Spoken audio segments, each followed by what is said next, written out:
अस्सलामुअलैकुम बच्चों, उम्मीद करता हूँ कि सब खैर वाफियत से होंगे। आज हमें नया यूनिट स्टार्ट करना है। नया यूनिट स्टार्ट करने से पहले आपको बताता चलूँ, अगर आप चैनल पर नए हैं, चैनल को सब्सक्राइब कीजिए। चैनल का नाम है यार मीर, और शेयर भी कीजिए और बेल आइकन को प्रेस भी कीजिए ताकि आपको हर एक वीडियो का अपडेट मिले। मैं बशीर अहमद मीर, मैथमेटिक्स ट्यूटर आपका। सो बेटा चलो चलते हैं। आज थोड़ा सा जो हमारा नया यूनिट स्टार्ट करना है वो है 9th यूनिट, जो areas of triangles and parallelograms पे मबनी है। ठीक है बेटा, तो आज हम पहले देखेंगे इसमें कि ट्रायंगल्स क्या होती है और हमारे पास पैरेललोग्राम क्या होता है। ठीक है बेटा, तो ट्रायंगल्स और पैरेललोग्राम के आपने ट्रायंगल भी पढ़ा है और पैरेललोग्राम भी आपको मालूम ही होगा क्या होता है। और ट्रायंगल की चलो आज फिर से इसकी थोड़ी सी रिकैप कर देते हैं थोड़ा सा। चलो आते हैं आज के यूनिट पे, जिसका नाम हमारे पास है area of triangles and parallelograms. ठीक है बेटा, ये आपके सिलेबस का यूनिट 9 है। ठीक है बेटा, चलो आते हैं इंट्रोडक्शन पे। तो हमारे पास पहला वाला आता है, व्हाट इज़ ए ट्रायंगल। पहले हम आपके दिमाग में क्वेश्चन यही आएगा कि ट्रायंगल क्या है। तो आपने ट्रायंगल तो देखी ही होगी। ट्रायंगल क्या है बेटा, आप देख लीजिए। हमारे पास जो ट्रायंगल का कंसेप्ट है, ट्रायंगल अगर हम देखेंगे, ट्रायंगल ये वाली जो चीज़ आप ऐसे देखोगे इसको हम ट्रायंगल कहते हैं। यहाँ अगर हमारे पास नॉन कोलिनियर 3 पॉइंट्स होंगे जिनको हम ज्वाइन करेंगे वो हमारे पास ट्रायंगल बन जाती है। सिंपल वे में हम ट्रायंगल कहते हैं, it is the three sided closed figure, या हम दूसरा इसको इसकी डेफिनेशन लेते हैं कि हमारे पास ये 3 साइडेड पॉलीगन भी है। अगर हम पॉलीगन की बात करेंगे, 3 साइडेड पॉलीगन, या हम इसको सिंपली कह सकते हैं हमारे पास ये है स्मॉलेस्ट पॉलीगन। स्मॉलेस्ट पॉलीगन का मतलब है सबसे छोटा पॉलीगन। तो ये 3 डेफिनेशंस आप याद रख लीजिए। जैसे कि हमारे पास पहले है 3 sided polygon, 3 side closed figure, 3 sided polygon, उसके बाद लास्ट वन है स्मॉलेस्ट पॉलीगन। तो हमारे पास इस तरीके से ट्रायंगल की डेफिनेशन आती है। तो पहले हमें इसमें पढ़ना होगा कि पॉलीगन क्या होता है। ठीक है बेटा, तो पॉलीगन की अगर हम बात करेंगे, पॉलीगन हमारे पास एक क्लोज्ड फिगर होती है जो हमें बाउंड की हुई होती है लाइन सेगमेंट से, या हम जिसको डायरेक्टली कहते हैं it is the closed curve bounded by line segments. हमारे पास कोई भी चीज़ होगी जो हमें क्लोज्ड हो बट लाइन सेगमेंट से बनी हो, उसको हम पॉलीगन कहते हैं। तो अगर हम देखेंगे दो साइड्स पे मबनी, तो यहाँ साइड से ये ओपन है, तो इसको हम ये नहीं कह सकते कि ये वाली हमारे पास, अगर हम ओपन की बात करेंगे तो ये एक साइड से ये ओपन है, क्लोज्ड नहीं कह सकते। क्लोज्ड होने के लिए यहाँ पे हमारे पास 2 साइड्स थे। अब हम कितने साइड्स लेंगे बेटा, अब हम 3 साइड्स ले लेते हैं। कितने लेते हैं बेटा, 3 साइड्स को जब हम ज्वाइन करेंगे तो इसका मतलब हमारे पास ये क्लोज्ड बन जाती है। तो सबसे कम साइडों वाला जो हमारे पास पॉलीगन रहता है वो हमें 3 साइडेड पॉलीगन रहता है, जिसको हम ट्रायंगल के नाम से जानते हैं। चलो अब देखते हैं डेफिनेशन इसकी। कहते हैं कि व्हाट इज ए ट्रायंगल, ये क्वेश्चन होगा। तो a triangle is one of the basic shapes of geometry. सबसे बेसिक शेप्स में से एक शेप ट्रायंगल भी है। तो ए पॉलीगन विद 3 कॉर्नर्स और वर्टिसेस एंड 3 साइड्स और edges which are line segments. तो मैंने इसी तरीके से आपको बोला, एक पॉलीगन जिसमें हमारे 3 कॉर्नर्स रहेंगे, या कॉर्नर्स इसको नाम देते हैं हम वर्टिसेस का भी, जिसमें 3 साइड्स या 3 एजेस रहेंगे जिनको हम लाइन सेगमेंट से बने हुए होंगे, तो इसको हम कहते हैं ट्रायंगल। ठीक है बेटा, तो उसके बाद या आप दूसरी डेफिनेशन भी लिख सकते हो, हमारे पास ये स्मॉलेस्ट पॉलीगन है, उससे भी कोई मसला हमें नहीं होगा, जिसको आप स्मॉलेस्ट पॉलीगन भी कह सकते हैं, कोई मसला नहीं होगा। उसके बाद इसमें कुछ एलिमेंट्स आते हैं। हमारे पास कौन कौन सा एलिमेंट है बेटा, आप देख लीजिए। इसमें हमें एक्सटीरियर के 3 एंगल्स है। अगर पॉलीगन की डेफिनेशन के हिसाब से इंटीरियर 3 है तो हो गए 6 एंगल्स हमारे पास। इसमें हमारे पास 6 एंगल्स है। अब साइड्स कितने हैं बेटा, 3 साइड्स है। उसके बाद हमारे पास वर्टिसेस कितने हैं या कॉर्नर्स कितने हैं बेटा, तो हमारे पास 3 वर्टिसेस भी है, जिसको हम कहते हैं दीज आर दी एलिमेंट्स। ठीक है बेटा, उसके बाद एंगल सम प्रॉपर्टी की अगर हम बात करेंगे, एंगल सम प्रॉपर्टी या फिर ट्रायंगल हमें बताती है कि सम ऑफ इंटीरियर एंगल्स जो हमारे पास है वो हमें किसके बराबर है बेटा, 360 डिग्री 180 डिग्री के बराबर है। ठीक है बेटा। तो अगर हम इक्विलेटरल ज्योमेट्री की बात करेंगे, इक्विलेटरल ज्योमेट्री क्यों कहा जाता है? क्योंकि फादर ऑफ ज्योमेट्री जो हमारे पास है वो इक्विलेट ही है। ठीक है बेटा, तो आप देख लीजिए इक्विलेटरल ज्योमेट्री के बारे में। Any three non collinear point is joined together with three line segments is called a triangle. तो आप देख लीजिए हमारे पास तीन नॉन कोलिनियर पॉइंट्स हैं यहाँ पे। अगर हम तीन नॉन कोलिनियर पॉइंट्स लेते हैं ए, बी और सी, जब हम इनको ज्वाइन करेंगे तो ये हमारे पास ट्रायंगल बन जाती है। कोलिनियर पॉइंट्स क्या होते हैं? कोलिनियर पॉइंट्स वो वाले पॉइंट्स होते हैं, यहाँ पे कंसेप्ट आता है कोलिनियर पॉइंट्स का। कोलिनियर पॉइंट्स हमारे पास वो वाले पॉइंट्स होते हैं जो स्ट्रेट लाइन पे लाई करते होंगे। बट नॉन कोलिनियर का मतलब जो स्ट्रेट लाइन पे ना लाई करते होंगे। अगर स्ट्रेट लाइन पे करेंगे लाई तो इसका मतलब एरिया इसका बन जाएगा 0। ठीक है बेटा, तो इसके बाद आता है व्हाट इज ए पैरेललोग्राम। अगर हम पैरेललोग्राम की बात करेंगे, इन equilateral geometry parallelogram is a convex quadrilateral with two pairs of parallel sides. तो यहाँ पे हमारे पास कंसेप्ट एक आता है इक्विलेटरल ज्योमेट्री का, एक कन्वेक्स क्वाड्रिलेटरल। तो यहाँ पे अगर हम कन्वेक्स क्वाड्रिलेटरल की बात करेंगे, कन्वेक्स क्वाड्रिलेटरल वो होता है जिसमें हमारे पास इंटरनल में या इंटीरियर में हमारे पास डायगोनल्स होंगे। तो इसके हमारे पास डायगोनल्स इंटीरियर में होते हैं जिसमें हमारे पास दो पेयर्स ऑफ पैरेलल साइड्स होंगे। सपोज हमारे पास ये चार साइडों वाला ए, बी, सी और डी है। इसका मतलब ए बी जो है डी सी के पैरेलल में होगा, ए डी जो है बी सी के पैरेलल में होगा। ठीक है बेटा, उसके बाद द अपोजिट और facing sides of parallelogram are of equal length. तो अगर मैंने आपको यहाँ पे कहा कि हमारे पास ए बी सी डी है, तो ए बी और सी डी जो है ये कॉन्ग्रेंट होंगे, इसका मतलब इक्वल होंगे, इक्वल लेंथ होगी। बी सी और ए डी की भी इक्वल ही रहेंगे। क्या बेटा? इक्वल लेंथ रहेगी। And the opposite angles of parallelogram are equal in measure. Opposite sides of parallelogram जो है यहाँ पे है बेटा वो इक्वल क्या रहेंगे? इक्वल मेजर के। आपने पढ़ा होगा, हमने पढ़ा है ये किस में बेटा? क्वाड्रिलेटरल्स में।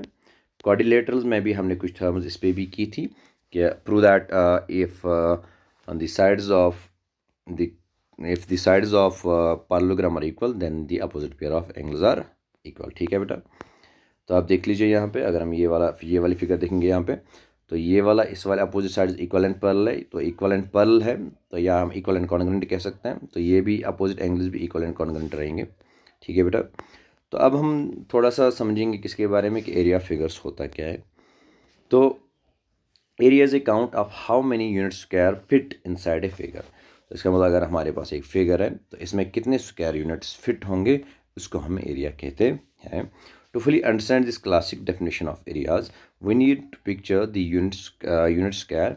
ए unit square is a square that is 1 unit long and 1 unit wide.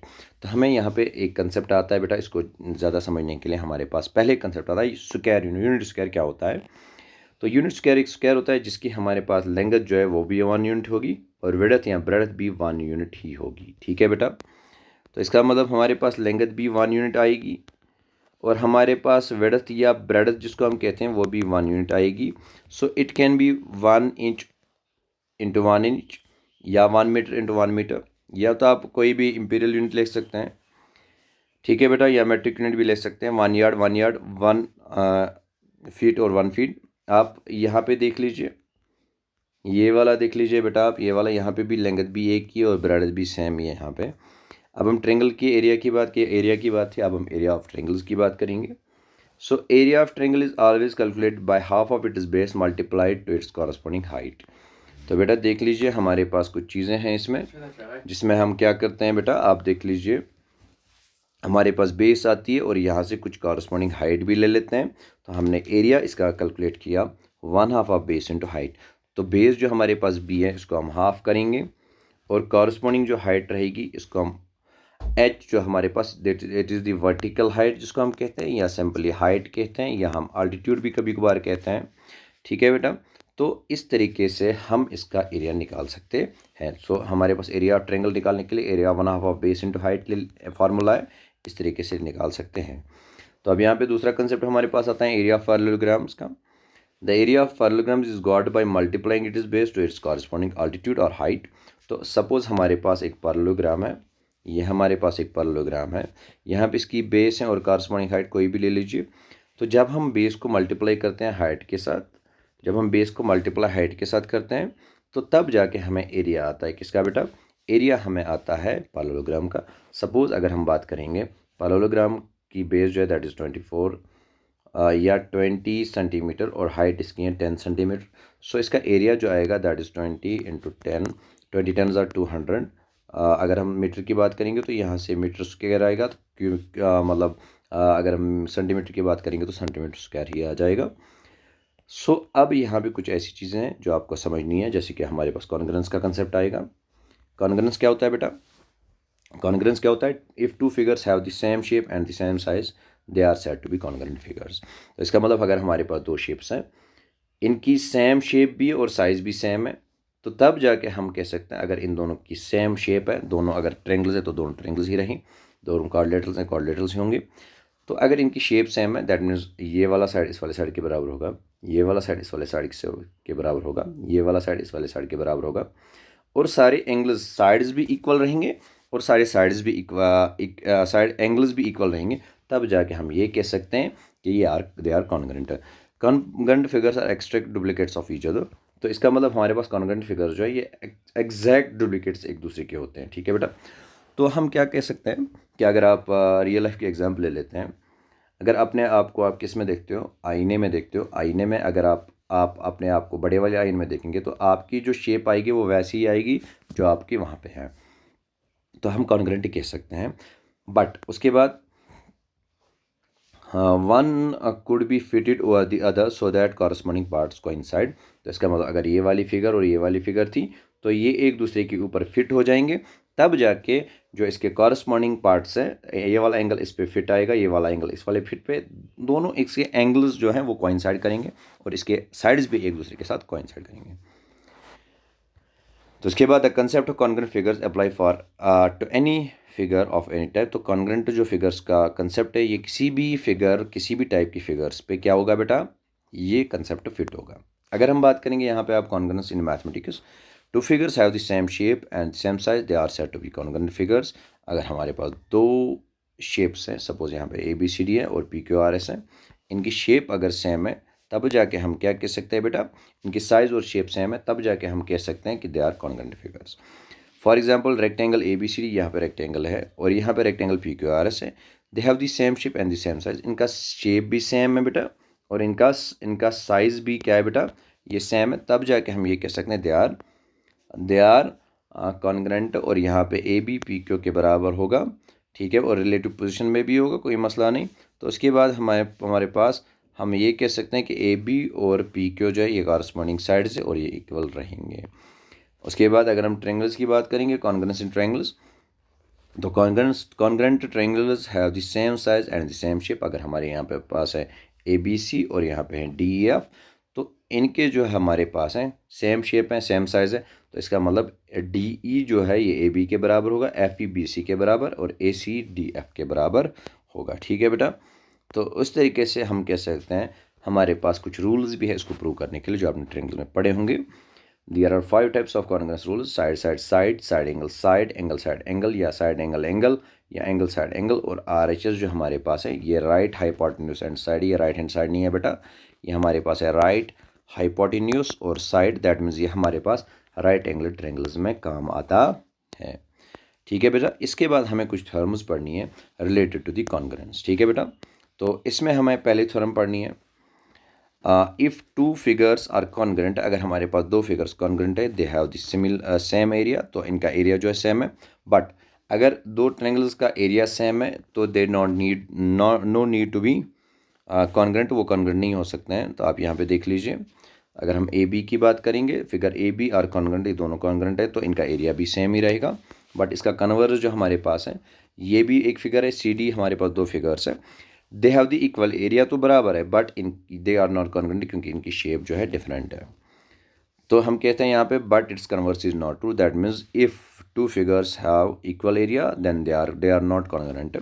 उसके बाद हमारे पास है two figures have an equal area need not to be congruent. मैंने पहले ही कहा कि हमारे पास दो फिगर्स अगर रहती है तो इनके एरियाज़ अगर इक्वल है तो ये ज़रूरी नहीं है कि इनके कॉन्ग्रुएंट भी होंगे। उसके बाद हमें कुछ थ्योरम्स पढ़नी है, इंशाल्लाह कल के टॉपिक में हमें ये थ्योरम्स पढ़नी है। तो आपको बताता चलूँ, चैनल को सब्सक्राइब कीजिए, चैनल का नाम है ER मीर। Thank you